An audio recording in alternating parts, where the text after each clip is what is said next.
July 1st, 1916. The Somme, northern France.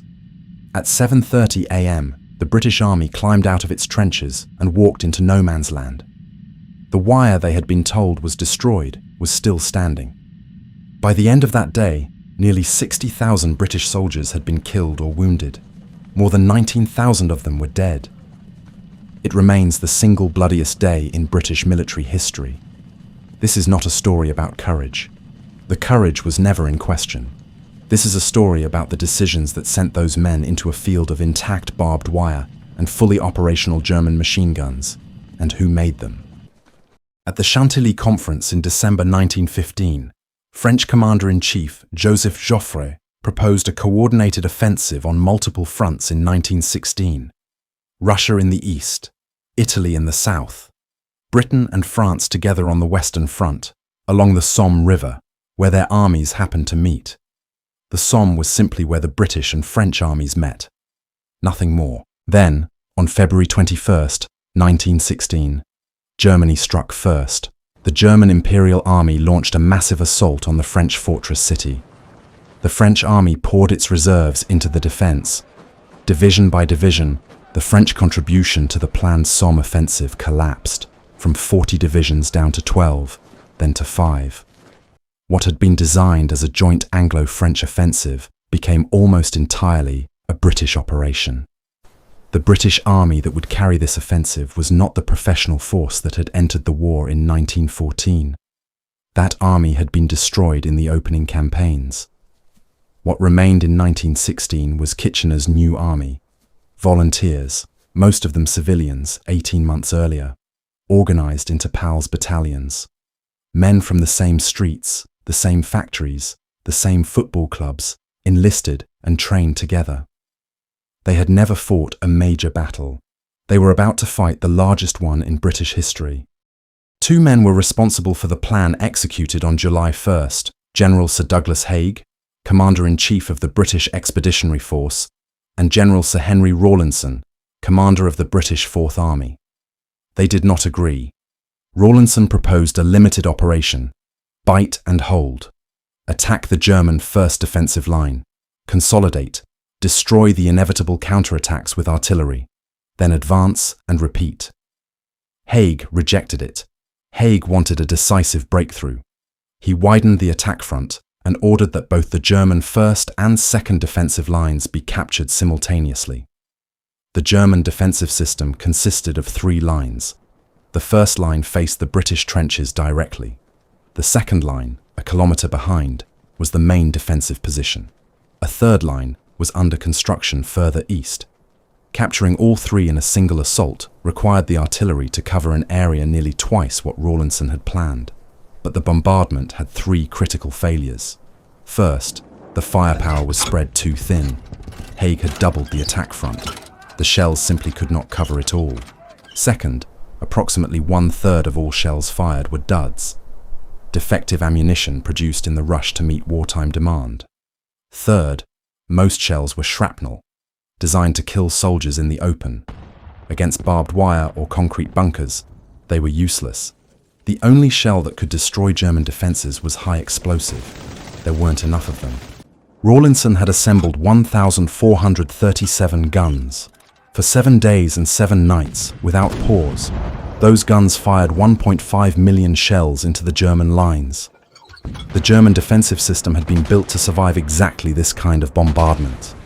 Since late 1914, German forces had occupied the Somme sector with almost no serious fighting. They had used those 18 months well. 2 complete trench systems, a kilometre apart, with a third partially completed behind them. Belts of barbed wire up to 9 meters thick in front of the trenches. Below the surface, the chalk geology of the Somme allowed the Germans to excavate dugouts 30 to 40 feet underground, reinforced with heavy timber and steel rails. Inside these bunkers, entire companies of men could shelter safely from any bombardment. Machine gun positions were carefully prepared to cover every approach across no man's land. The German defenders knew the attack was coming. The scale of the British bombardment had made that impossible to conceal. They had a week to prepare. Patrol Patrols sent out during the bombardment returned with alarming reports. The wire was intact. In some places, the shelling had thrown the wire into worse tangles than before. These reports did not stop the attack. 7:20 a.m., Beaumont-Hamel sector. Beneath the fortified Hawthorn Ridge, 18,000 kilograms of aminal explosive had been packed into a chamber 16 meters underground, directly beneath a key German strongpoint. 0 hour was set for 7:30 a.m. To secure the crater before the main assault, the British command ordered the mine detonated 10 minutes early. The plunger was pushed. The ground swelled silently. Then a column of earth, white chalk, and shattered steel tore into the sky. It was a fatal tactical error. The 10-minute gap acted as a warning signal along the entire German line. German troops emerged from their bunkers. 2 minutes before 0 hour, they were ready. 7:28 a.m. The Lochnagar Mine detonated. Tonnes of explosive packed deep underground. A section of earth the size of a city block was ripped open. The German units positioned directly above were destroyed. The crater still exists today. 7:30 a.m., 0 hour. Along the entire 18-mile front, officers blew their whistles. Over 100,000 British soldiers climbed out of their trenches and began to walk forward. The artillery barrage lifted from the German first line and moved onto the second, on schedule, regardless of what was happening below. In the northern sectors, the German wire was intact. As British infantry reached it, they funneled into the few gaps where shells had struck.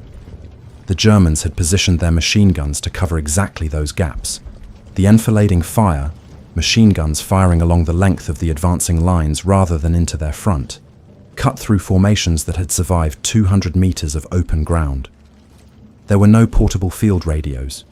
Communication between the advancing infantry and the supporting artillery depended on runners, pigeons, and signal flags. As units were pinned down or destroyed, reports stopped reaching headquarters. The artillery barrage continued moving forward on its pre-planned timetable, leaving the infantry without fire support. The night before the assault, Captain Charles May of the 22nd Manchester Regiment had written to his wife, "I do not want to die." He was killed before noon. During the first hour, the British Army lost 500 men every minute.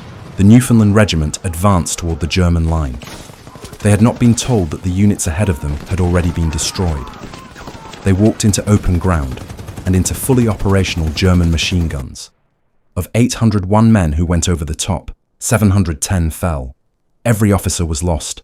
They never reached the German line. The 36th Ulster Division was one of the few to break through. Moving out before 0 hour, they captured a heavily fortified German position, but without support on either flank, they were isolated. German counterattacks came through the night. By dawn, the ground they had taken at enormous cost was abandoned. The 34th Division crossed open ground with no cover. By the end of the day, they had suffered more casualties than any other British division, over 6,000 men. The situation was completely different south of the Albert Bapaume Road. The French 6th Army attacked alongside British divisions. The French had more heavy artillery, concentrated on a narrower front. They used a creeping barrage, an artillery curtain moving just ahead of the advancing infantry, rather than a pre-timed lift. Their men were combat veterans.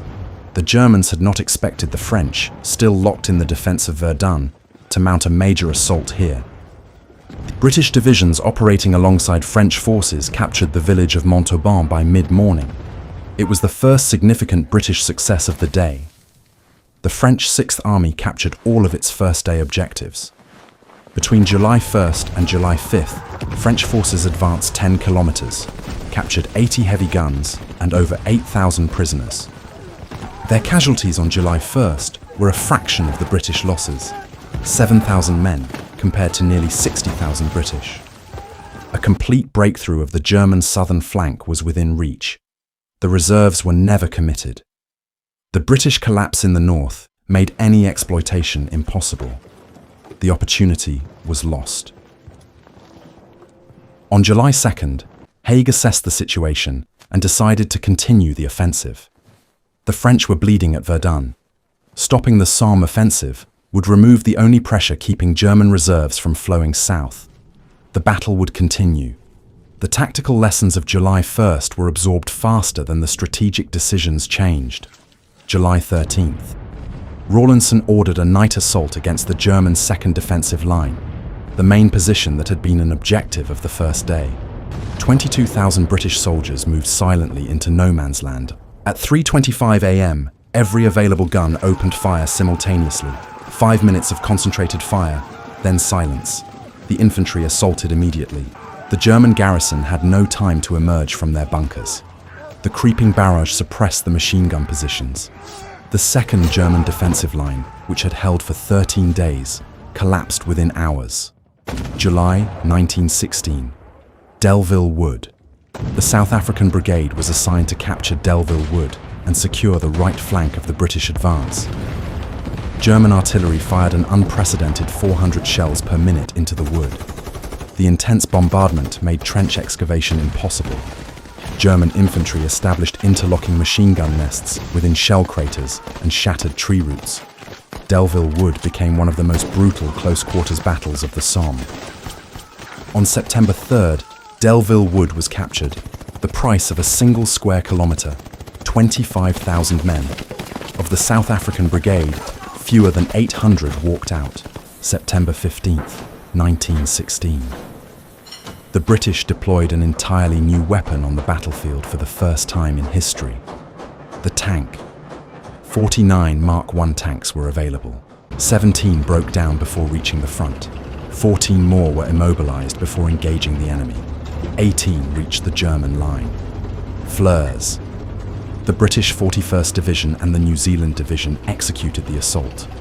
Mark I tanks preceded the infantry advance. Tank D-17 penetrated the main street of the village, systematically crushing German machine gun positions. British infantry used the armoured hulls as mobile shields. German defenders abandoned their trenches upon seeing the barbed wire crushed by the tanks. By 10 a.m., Fleurs was captured. For the first time since the battle began, combined arms doctrine, the coordinated use of armour and infantry, had succeeded on the Somme. The 47th Division assaulted High Wood simultaneously. Tanks deployed here were entangled in fallen timber and neutralized by German artillery. Deprived of armor support, British infantry executed a frontal assault against intact German machine gun nests. The assault devolved into brutal hand-to-hand combat. High Wood was captured at enormous cost. The Canadian Corps assaulted Courcelette on the left flank. Assigned tanks were immobilized by the degraded terrain. The Canadians relied entirely on a synchronized creeping barrage. Advancing immediately behind the explosions, they captured the sugar factory, then fought through the village in close-quarters urban combat with bayonets and grenades. By 1800, Courcelette was in Canadian hands. September 25th. The massive German fortifications at Thiepval, an objective of the very first day of the battle, finally fell to the 18th Division. Then the autumn rains began. The chalky soil of the Somme turned into a bottomless sea of mud. Artillery batteries sank. Supply lines collapsed. Soldiers suffered from trench foot and widespread disease. The war became a struggle against the ground itself. November 13th. Beaumont-Hamel, where the Newfoundland Regiment had been destroyed on the first day, was finally captured. 4 months later, November 18th, 1916. General Douglas Haig officially halted the offensive due to winter conditions.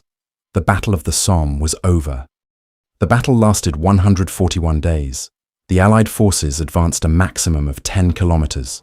Péronne, an objective of the first day, was not captured until March 1917, and only then because the Germans voluntarily withdrew to a shorter defensive line. The debate about the Somme has never ended. Some historians argue it was a catastrophic failure, a battle that achieved nothing commensurate with its cost, driven by commanders who could not find alternatives to frontal assault. Others argue it was a necessary battle of attrition, that the German army suffered losses it could not replace, that the British army emerged from the Somme as a professional fighting force, and that the lessons learned there contributed directly to the Allied victories of 1918. Both arguments contain truth. Neither is complete. What is beyond dispute? On July 1st, 1916, the wire was not cut. The bunkers were not destroyed. The men who gave the orders to advance knew, or should have known, this. They sent the men anyway.